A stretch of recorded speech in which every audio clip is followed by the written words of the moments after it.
السلام عليكم ورحمة الله وبركاته. الحمد لله وكفى والسلام على عباده الذين اصطفى.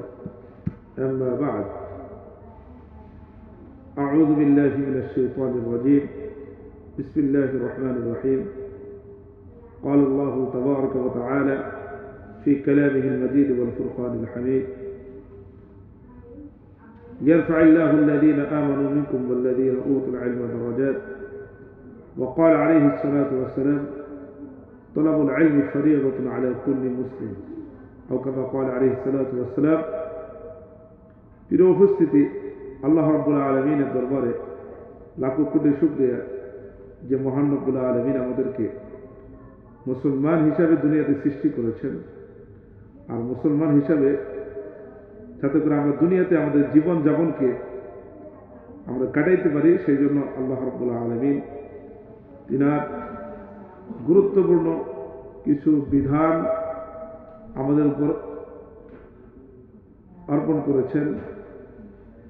যে বিধানগুলো আমরা যথাযথভাবে পালন করলে দুনিয়াতে একজন পূর্ণবান মুমিন এবং মুসলমান হিসাবে পরিচয় লাভ করতে পারব, এবং মৃত্যুর পরে যে অনন্তকালের যে জীবন আসতেছে সেই জীবনেও আল্লাহ রাব্বুল আলামিন আমাদেরকে সফলতার, সুখময়, শান্তিময়, রহমত বরকতের জীবন দান করবেন।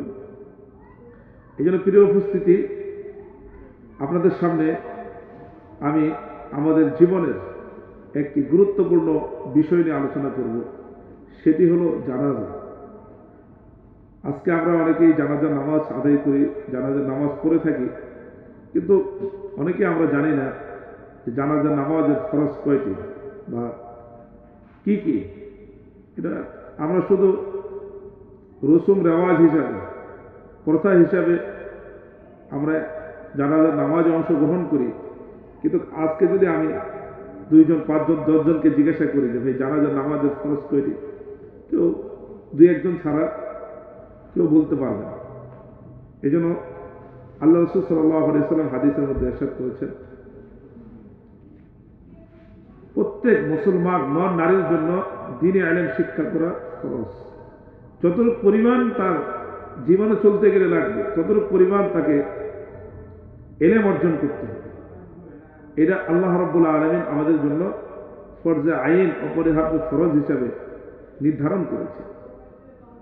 যেমন একজন ব্যক্তি নামাজ আদায় না করলে সে গুনাহগার হয়, রোজা না রাখলে সে গুনাহগার হয়, যাকাত ওয়াজিব হওয়ার পরে সে আদায় না করলে গুনাহগার হয়, হজ ওয়াজিব হওয়ার পরে সে আদায় না করলে গুনাহগার হয়। অনুরূপভাবে প্রয়োজন পরিমাণ ইলম না শিখলে সেই মানুষটাও কি গুনাহগার হয়। এই জন্য আপনাদের সামনে আমি জানাজার ফরজ সম্পর্কে আলোচনা করছি। জানাজার ফরজ হলো 2টি। একটি ফরজ হলো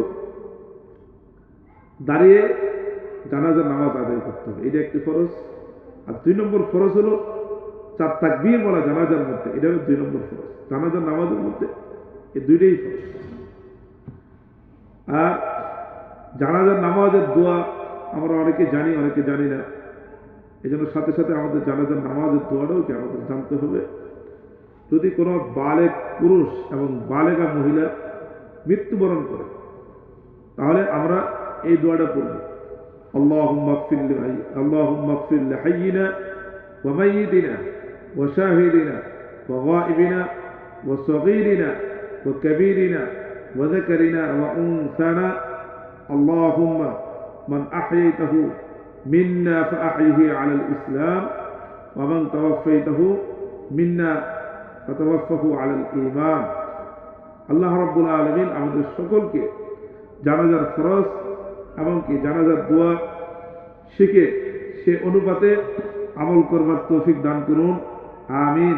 ওয়া আখিরু দাওয়ানা আলহামদুলিল্লাহি রাব্বিল আলামিন।